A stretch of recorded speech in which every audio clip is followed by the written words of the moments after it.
Hello friends, welcome. Friends, Indian telecom sector amazes me.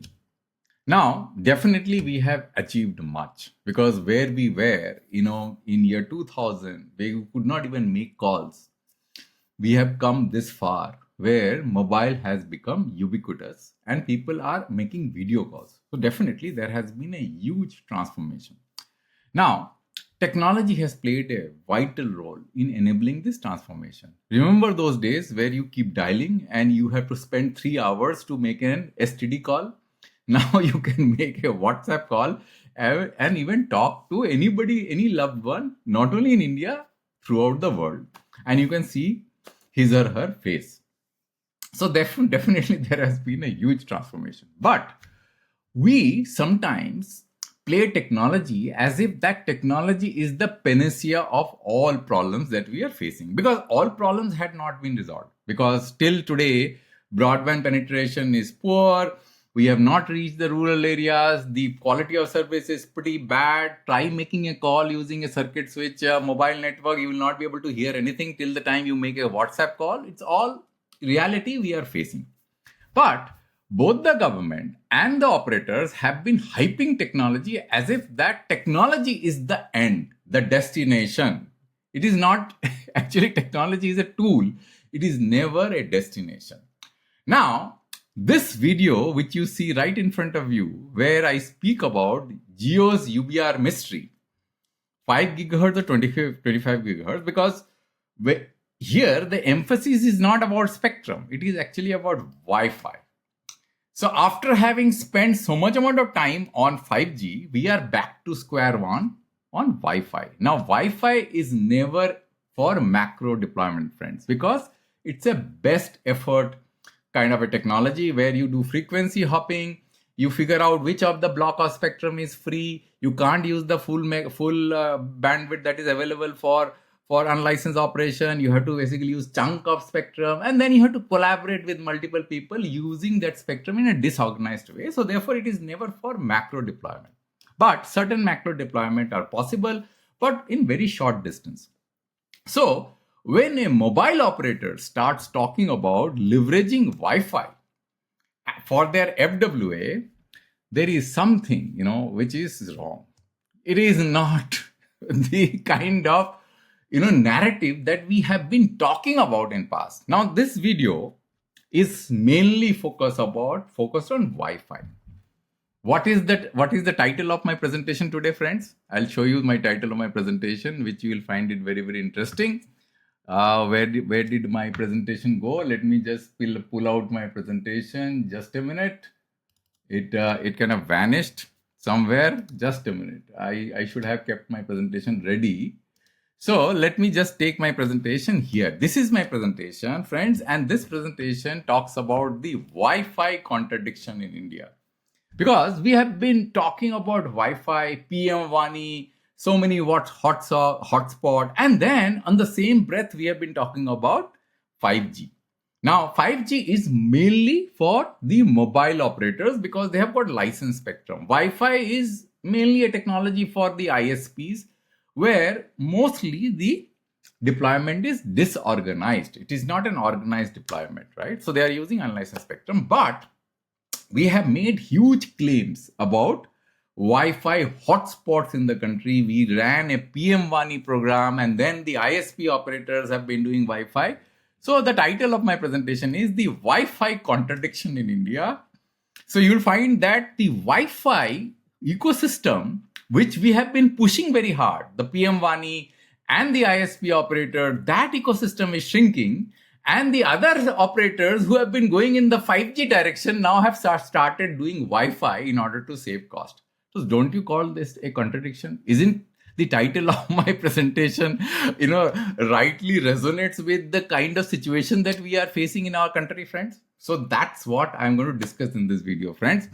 Why ISP Wi-Fi is declining, PM-WANI is failing, and Jio is going, taking a 180-degree opposite turn on technology and talking about UBR at the same breath as their 5G spectrum. It is unheard anywhere else in the world. It can only happen in India. Okay?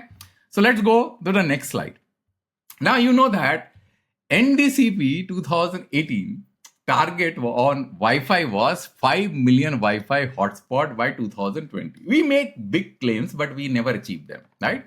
10 million by 2022. PM-WANI deregulated model was structured to facilitate these objectives or these targets. And then we have got BharatNet and then Bharat 6G. The vision aimed at 50 million hotspot by 2020. Now, friends, how many hotspots that we have in our country? You will find it amazing. And I'm going to come to the data. It has increased. It was increasing. Then it basically became stable for quite a bit of time. And then it went down exponentially. It was a nosedive if you look at the last TRAI quarter, and I'm going to show you the data. And PM-WANI hotspot, nobody knows how many hotspots are live. So the purpose is to talk about this contradiction and how this contradiction has become a reality and what needs to be done in order to circumvent this situation and make India's broadband affordable to serve the interest of our country. Supreme Court judgment also talks about right for digital access. That's recent Supreme Court judgment, right? So we now have to serve our citizen, and we have to come out with policy measures which can clear out and kind of remove this contradiction. And that's what we are going to discuss in this presentation. Now, ground reality targets not being achieved. We know that. Why? PM-WANI hotspot 2.78 lakh registered. We'd have no data how many of those hotspots are live. TRAI's quarterly report on ISP Wi-Fi hotspot, which I was trying to talk about, is shrinking from 1.6 lakh in the last report of 2023 to 46K in December 2024. You will be amazed, the kind of drop that you see here from 1.6 lakh to 46. And in the same breath, 5G players are shifting to Wi-Fi, which is very, very strange, right? Then aggregated public Wi-Fi data usage is also falling, because earlier there was a significant amount of usage. Now the data usage you can see in that diagram which I'm going to show you. This is the diagram which I'm talking about. TRAI's quarterly report performance data. Now you can see here there are two diagrams, two aligned. One is this marked with blue, which went up. This is the hotspot. So the hotspots were very low and then suddenly it picked up. I don't know why. This is the TRAI data. I can't do anything about it. Then it was like this, and then it became stable from since December 2022 till this last quarter, where it kind of dropped from this number, which I showed you, from 1.6 lakh to a number which is as low as this. Can you see this? This number fell from this, because this is the axis that we have to use for this line curve. So it was 1.6 something and it fell from this directly, nosedive. Similarly, the data usage, initially was very high. I don't know why. And it kind of fell. And then it went like this and then went up, and now it is in the downhill path, right? Then let's talk about the reason why we are facing this kind of problem and what is the contradiction that we are facing, where the ISP operators are going out of business and the mobile operators are switching to Wi-Fi. Hidden cost structure for this fixed broadband. Fixed broadband in India, as I have been telling in multiple videos, I have been doing a series of videos that I can clearly see FWA or fixed broadband is not sustainable in India. Because of the high cost structure, because of the economic condition in India, people cannot afford to pay. High BTS equipment cost, the mid-haul equipment which we are using in the unlicensed spectrum of 5 gigahertz or 405 megahertz, which is for outdoor purposes, the mid-haul equipment at the customer premises is costing around 10,000 rupees, right? So it is not an easy going. And then there is another problem that we are facing here. And that's why I find Jio's transition from licensed spectrum to unlicensed spectrum, because that was the speculation which I did. I thought that they will be doing the same Wi-Fi technology in the 26 gigahertz band. That was my speculation. Nobody has confirmed this. But what I am finding it very strange, in the licensed spectrum, we can do 57 dBm ERP to 60 dBm, even higher. But in the unlicensed spectrum, this power limit is 36 dBm. So you come to the unlicensed band, you limit your power level, so your line of sight distance to which you can transmit to the NCP is maybe 1 kilometer, not more than that, even in meters. So you are limiting yourself, and still we are going the Wi-Fi route because of the reason that the mobile operators are finding 5G equipment very costly, especially in the customer premises equipment. Then we have the 8% license fee. Now imagine, friends, this is not the way each regulation should be done. Small ISP operators who really does not have the economies of scale, you are charging license fee from them, 8%. Big operators have got economies of scale, so they can't stand, on an equal footing.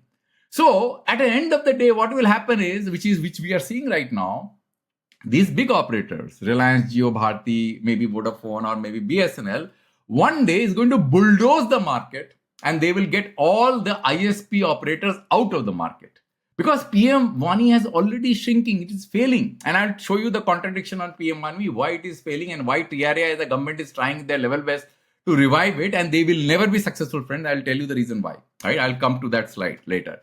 So, if you have somebody with huge economies of scale and in the name of level playing field, you impose the same license fee, you take away their 8% of your revenue on the top line. How will they be successful, friends? They will never be successful. So it is important. Then if you look at the other markets like US and Europe, they never regulate the lowest level operators in the market. They will always regulate the player who has got the capability to disturb the competition of the market. That's how the regulation is set. You can't really start making the weakest player financially, committed the same kind of license fee and spectrum fee, then you are charging from the big player, because the big player has got a lot of other advantage, because he can negotiate better price on volumes of equipment. His volumes are large, therefore the cost gets amortized over a large number of devices, etc. So he has got advantage. The small player does not have advantage, right? So this is also creating a lot of distortion. Then if you look at, I find one thing pretty interesting in our the whole segment of regulation. The TRAI, every time they come out with a report, they come out with a contradiction.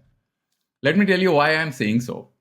In the August, TRAI order, tariff order, they said that the PM-WANI per day consumption was 1 GB per day, and then it came to few Mbps per day. Let me just show you what that number was. You see here.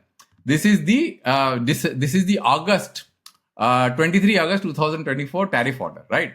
So it says that as per the information gathered from PM-WANI registry, the average daily usage of PM-WANI Wi-Fi hotspot is the order of 1 GB last year, and now it has come down to few MB.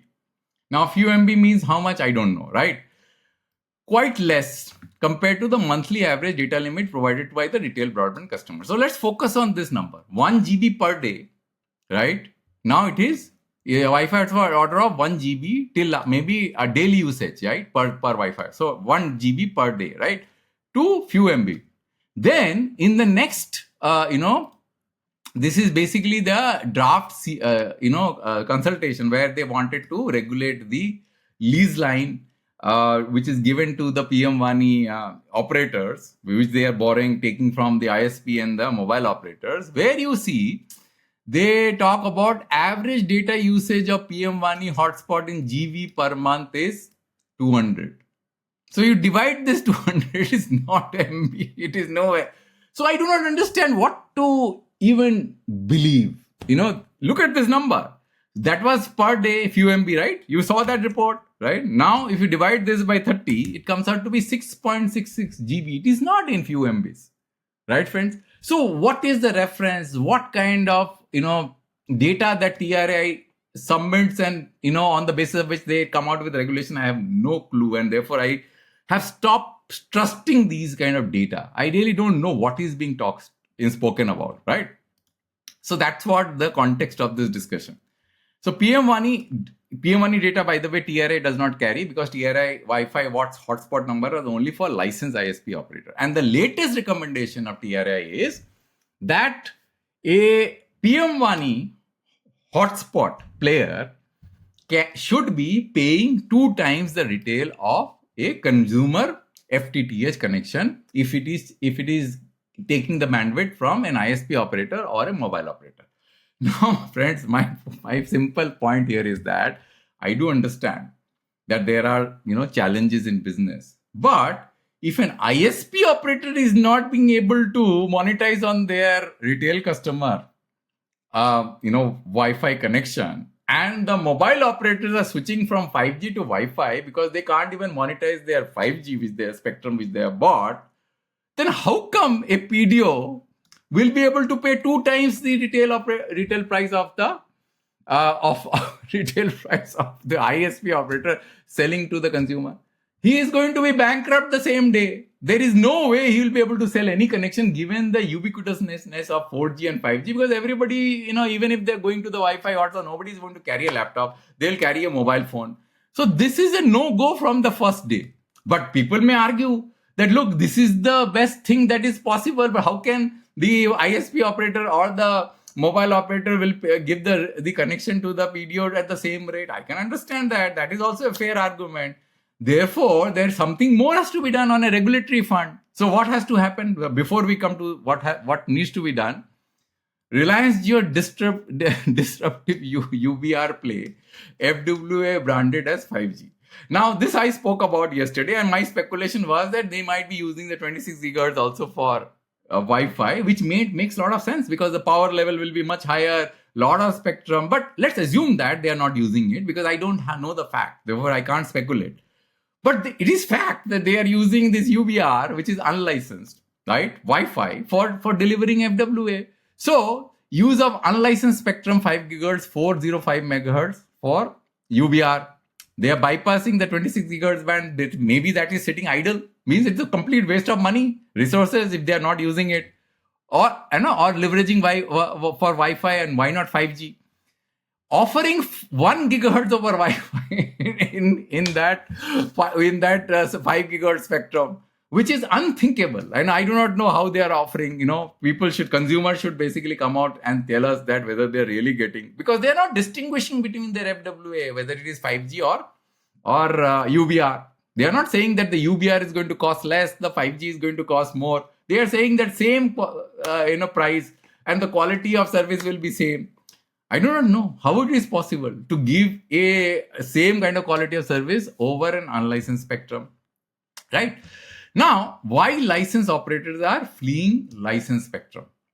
Why? That is the question. Operators are shifting from FWA to unlicensed band, right? Because high infra cost of 5G rollout challenges, especially since the 5G devices in millimeter waves are unaffordable, which is correct. I do understand that. And that is the problem, friends. If 5G is such an expensive technology, then why we are charging so much money on 5G spectrum, friends?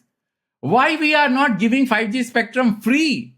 There are only 2-3 operators. Why are we charging 31% of the top line of the operators as license fee? You just see, I did a video earlier. If let's say operator is earning 100 rupees of revenue, 31 rupees of the top line is gone.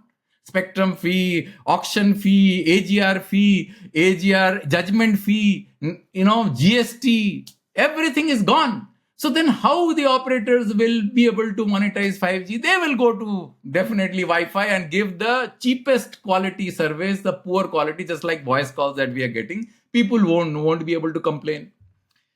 So possible Wi-Fi deployment license spectrum, possible, which I am speculating. So how can PM-WANI compete? That is the question that we have to answer. ISP pay 8% license fee but can't make profit. PDOs can't afford 2x, of fiber. It is not possible, friends. Let me tell you, that's why, so many PM-WANI, if you go to the website of PM-WANI, which I just opened, you see, there are 2.7 lakhs. I do not know how many are live. It can't be. If the ISP operators are failing, the PM-WANI cannot be live. So many hotspots that are being claimed. 4G and 5G mobile data is cheaper, bundled. Therefore, PM-WANI is failing because if people have to use in the hotspot mobile phone, they might as well use 4G and 5G because the data is already bundled with their packs. And PM-WANI unviable without subsidies. Very, very clear. So, India's fixed broadband is structurally unsustainable, which I have been saying from the very beginning. Equipment, license fee, low ARPU is equal to failure. You can't really have license fee also, AGR cost also, everything, and then you on top of it low ARPU because people have per capita GDP is the lowest in the world.